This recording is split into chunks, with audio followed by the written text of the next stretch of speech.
Hello, princesses, and welcome back to Not Fit for Print Beauty with me, Rebecca. Today I am doing a collaboration. With who? With you. That's right. I asked for your opinion on something because I told you I had a little something planned and this was it. So you and I are collaborating today on a video about makeup gimmicks. That's right. You may remember over on Instagram or in the community tab here on YouTube, I asked you guys what makeup gimmicks always get your money. They just always get you. Now, believe it or not, you guys, this is not an anti-buy video. This isn't a video about how the makeup world and cosmetics community is scamming us and trying to take your money and you should avoid it. It's really not. This video is more just of a fun romp, a celebration. What are those things that we're always hoping? You know, these little gimmicks that we think maybe this time it will work, and usually it doesn't, and sometimes you win. What are the ones that take you all the time? You just cannot resist them. Now, you know me and my lists. If you've been with this channel for a while, if you're new, welcome. If you've been here for a while, you'll know I have to set parameters, otherwise we'll be here all day. So here's what I decided. I left out anything that became almost like a product promise. Here's what I mean. Powders that say pore blurring or line reducing, fine line reducing, mascaras that say lengthening, lipsticks that say comfortable, stuff like that. I agree, it is gimmicky, but it's also kind of a marketing speak. They're not going to sell a face powder that doesn't say it blurs pores. And most of them really don't, I know. So they are kind of gimmicks. But I didn't include that or we really would be here all day. Every pore says it. I'm talking about specific products. So I'm going to do mine. And then I'm going to go into yours. If I leave you out, trust me, it wasn't on purpose. And be sure if I do somehow forget you, I made sure to try to get everybody in. But if I did, holler below, hey, you didn't put mine in there. Or if I left you out, it's not that I didn't agree, but it might have gone under that product promise, you know, like pore blurring and perfect for every complexion and that kind of thing. If I didn't put you in for that, that might be why. I only use first names, don't worry, because there's a lot of shy people out there and I totally understand that. All right, let's get started. I will be swigging from my Diet Dr. Pepper Zero Cream Soda. Oh, I better hold it in so you guys can see it. Not sponsored, but delicious. All right, let's get started. All right, first of all, I always fall for hair gloss shampoos. Shampoos that promise to make your hair shiny. I want my hair to look like glass. And I don't think that's actually possible. There's some salon treatments that might make it work, but I want to do it at home and it's always a big fail for me. My most recent try was this Drunk Elephant, the glossing shampoo. This dried my hair out so much that my hairdresser was actually afraid for me and was terrified and did this mask. She's like, what's wrong with your hair? It was so drying. I'm going to have to return it. It was awful. Oribe makes one too that wasn't drying. It was just the opposite. It actually looked like I took my head and shoved it into a big vat of Crisco. So yeah, I suppose that's shiny, but not really in the way that you want. But if I hear of a new glossing shampoo, it always gets my attention and I always think this time will be the time it works. The other one for me, and you'll know this about me, again, if you've been watching for a long time, are these pH balanced color changing lipsticks. Everybody has them. Tom Ford, I think Givenchy has one. Here's Charlotte Tilbury's. They're generally kind of clear. And unfortunately, when they go on the lips, they promise to, you know, blend with your personal pH. Let me do that again. And make your personal color. As if everyone's personal color was a horrendous hot pink. I fall for it all the time. I always think this one will be the one. If you happen to see my video on the new Tom Ford Summer Soleil 2021 collection, this is a gold color changing gloss and it actually becomes kind of a peachy nude. And I was so excited. And others have said this lip gloss isn't very good. My excitement was just that it didn't change into that horrendous pink. I felt like I had won, like it was vindication for drawers full of color changing lipstick. And of course, viewer Tina brings up the fact that Winky Lux has a lot of them, and she brings up those tricolor lipsticks. Winky Lux gets me every time. You know, they suspend a flower in the clear. It's always that horrendous pink. But boys, if they look, they promise like it's going to be your color. I fall for it all the time. So Tina agreed with me on that one. Let's get into some of these that you guys said, which are so good. I cannot believe you guys came up with this. Natty came up with blue light protection in sunscreens. This is the new thing. For a while in sunscreen, we were hearing reef safe, which is important, of course, but the new thing is to block you from the terrifying blue light on the phones and the computers we stare at all day. It does sound horrifying. And many of you in the comments are going to say, but it's real. You do need protection from that. Great. But I do agree with Natty that, is it? I mean, all of a sudden we need protection. Maybe we do. I don't know, but it seems like people want their SPF now to have blue light protection. And I will tell you, I know that's controversial. I'm not entirely sure what it is. I agree with her. Miss BB said collaborations always get her. And I agree. What was the one from Becca a few years ago that everyone had to have? Was it the Chloe Malika one or the Best Friends one? At these collaborations between... and we'll get to that with packaging in a minute too. This kind of ties into it, but we can even talk about that. But with packaging, it ties into collaborations with movies, and we'll get to that in a minute. But any sort of collaborative effort is definitely a gimmick. For sure, I agree. Becca mentioned, not me, Becca, and not Becca the brand, but a viewer named Becca mentioned things like sneaky re-releases. This is a great sales gimmick. If you're going to start a cosmetics brand, I think you'll make money doing this one. And that is take something that everybody loved or maybe just liked, but you thought they should have loved, repackage it or rename it. This is a favorite of mine. This is the reimagined Rebel from Charlotte Tilbury. It replaced her Rebel quad with a kind of more olive looking green palette. And then she brought it back out also as green lights. So it was reimagined and then repackaged as a different and I think Becca has a really good point. So it's kind of the same product, a different name, or a sneaky re-release. Face palettes work with that with repeats in it. You know, sometimes they'll come out. Remember Pat McGrath had the giant palette, had the 2 Star Wars 6 pans on the sides, remember, and the new ones in the middle. So people felt like they were missing out. That was definitely a gimmick if they didn't buy it, because the new shades were in the middle and they were repeat shades on the end, and we see repeat shades in face palettes. That's definitely a gimmick, and you're hoping people will buy it for just the few new shades. And often, I'm going to agree with Becca on this, often also it's not disclosed. Like, it almost seems better to me if you're going to say this and this and this shades are repeat. Often it is not disclosed, or it is cleverly not disclosed. You know what I mean? Like, it says something like these additions to your makeup wardrobe, or these, you know, it uses clever marketing wording, and you have to almost read between the lines to try to figure out if these are reissued shades or even renamed. And Charlotte Tilbury does that right with her lipsticks. She'll have the exact same color, and one will be in the Kissing formula and one will be in the Matte Revolution formula, but she gives it an entirely different name so it gets a new audience. That's how it is. Speaking of that, Gita brought up limited edition palettes. Oh, the term limited edition is synonymous. No. What Debbie and I mean are these lipsticks that put the Szechuan pepper or the super duper duper peppermint in there that burn your lips to make them look bigger and to make it look like you had some sort of injection. To me, it is just torture. I even had, I've mentioned this in another video, a contest with my daughter once to see who could keep that lip venom. Who makes that? I can't remember who makes that lip venom.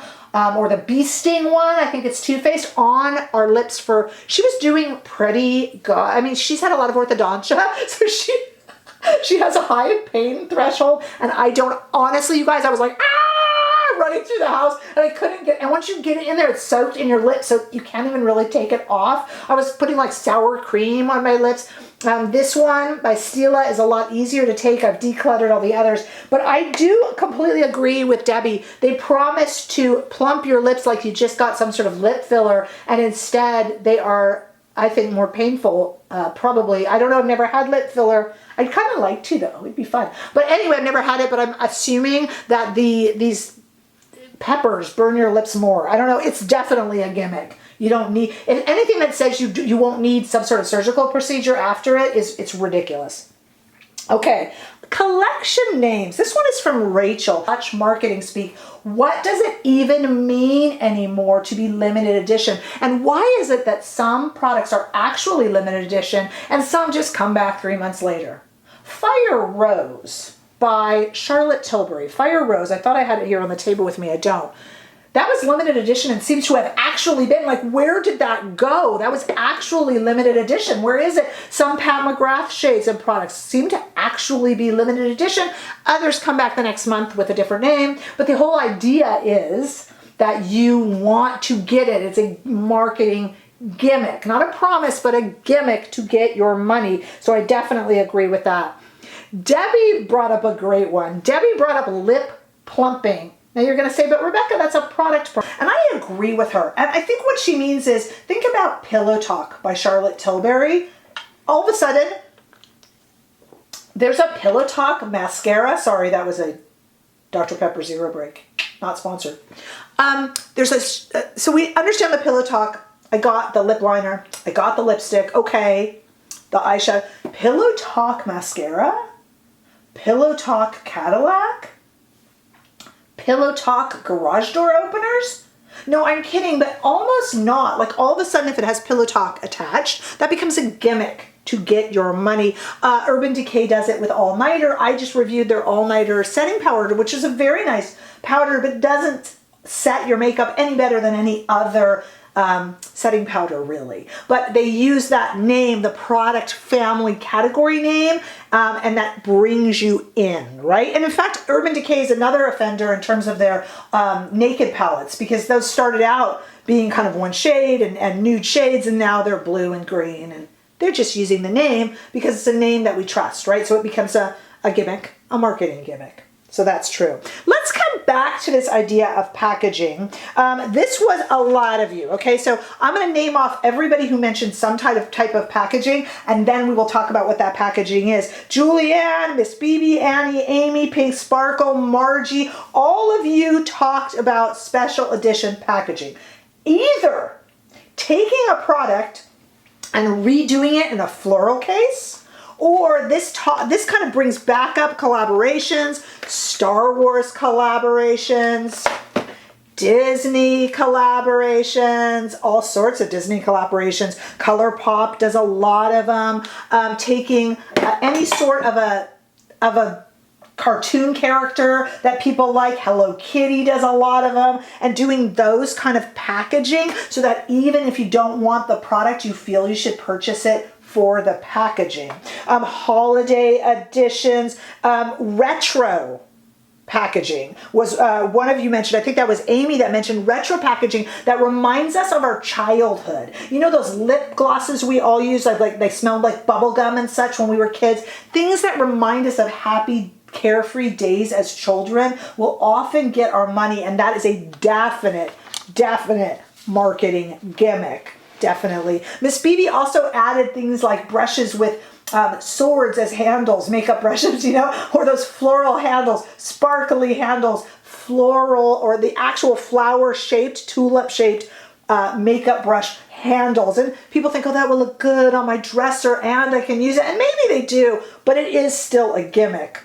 Selena cracked me up. She was talking about the peel off lip color, and I see it advertised all over Instagram. You put it on, then you peel it off, and whoa, you've got tattooed lip color for 3 months or something. Selena said it didn't even last on her. I'm terrified of them. You guys see how quickly I go and how fast I put things on. I know that I'll just be like tattooed with lipstick, like down here. It'll tattoo my teeth or something.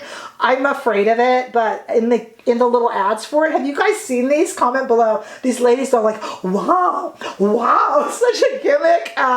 Tell me below if you've tried it. I'm afraid of it. Okay, Rosa Maria brought up a good point that I've actually been complaining about for a while. Rosa Maria said, nude lipsticks that have nothing to do with nude colors. Oh my gosh, yes! half of these nude lipsticks are bright red. How is that a nude lipstick? Or a super dark orange? They might be beautiful, but it is stretching the idea of nude. I love inclusion. Nude should not just be the palest color, of course, because princesses, we come in every color of the rainbow, but I have yet to see somebody that is ruby red. And I have, so I just don't know how that is a nude. And I think that is being abused a little bit. Oh, it's a new nude lipstick. I must get it. It's dark green. I haven't seen green, but yes, I agree with you, Rosa. Nude lipsticks that aren't nude. It's just strange. It's definitely a marketing gimmick. Ray, Sherry, Oriella, and Maddie all talked about multi-use, universally flattering, many use things. Like I had over here, and I knocked it off the table, but I had the lip and cheek stain. There's a lot of these lip and cheek stains, and I had the latest one by Charlotte Tilbury out on my table. Use it on your lips, use it on your cheeks, put it on your eyes, put it on your parrot. And so we think, oh, I've got to get that. I could just put that in my handbag, and then I'm set. I could do my entire face with one little wand. No, you can't. Nobody ever does that. I use it on my lips and that's it. And I try it on the cheeks here in the videos and whatnot. I never, ever do that. And I mean, I think that's what a lot of folks were saying too about universally flattering shades. You can wear this whether you're the fairest fair to the darkest complected. It looks good on everybody. It can't possibly. It's such a marketing gimmick. And face palettes, a lot of you were saying face palettes that will do everything. You're so attracted to this gimmick of this one and done, and I'm not entirely sure it exists. You can make it so, but not the way you would think. Ellie talked about innovative products that aren't innovative. Let's bring this one back out into the light. I had to dig this out of a drawer. I'm so glad I haven't decluttered this. I haul out this Becca Zero. I hate to speak ill of the dead. That was rude. I hate to speak ill of, of Becca Cosmetics because we do love them, but what was this? And I agree, this was a gimmick, but I was telling Ellie in the comments, it's funny because it was a gimmick, but it didn't really work. Like everybody was like, oh, that's stupid. So it didn't even sell well. It was very, very silly. And it tried to be a marketing gimmick and it didn't really work. But there are a lot of these innovations that just are not necessary. I reviewed a while ago, oh, I should link it because if you haven't seen it, you would really laugh. There was a, one of those brush brands did these different pencils. I reviewed it, and one pencil was for highlighting and one pencil was for, and they were the stupidest things. It was like a marketing gimmick of something you didn't know you need that you do not need. So that goes in with that.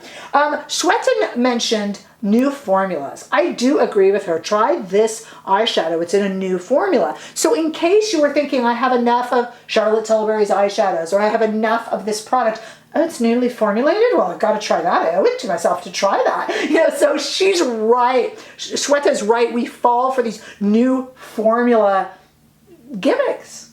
They're gimmicks. And last but not least, Reiku said deep discounts. And I thought, that's right, isn't it? If you get this now, we'll give you this free mascara. You don't need the mascara, but you're like, really? I'll do that. If you get this now, you'll save 20%. Well, it's like it's free. If I save 20%, it's free. And it does get us, doesn't it? Like when the Sephora sale comes around, I'm shopping with abandon. And I have to stop and tell myself, you know, you're spending to save, Rebecca. You do realize that, right? You're still spending. For some reason, we get 20% off. And then if there's another percentage off, it's like, well, I can't pass that up. But you're still spending. I don't want this video to be a watch out, this is how the industry's stealing your money. No, no, no. Trust me, every time there's a color changing lipstick or a glossing shampoo, I'm still going to buy it. And we're always going to be attracted to trying new formulas. And if you're a Star Wars fan, how could you pass up on a Star Wars palette? I am not wagging my finger at any of us. It's just in good fun. They do get us with these marketing gimmicks. Let me know if I somehow missed yours, keeping in mind that I did leave off product promises like lengthening and pore refining and things like that. But let me know if I missed it, or if you think of one now that you hadn't listed and you would like to get in on the fun, comment below and let me know what makeup gimmicks always get you. They will continue to take my money I admit it, but I'd love to hear your comments. Give this video a thumbs up if you enjoyed it, and I hope you did. And if you haven't already done so, please subscribe to my channel, and I will see you in the next video. Bye-bye.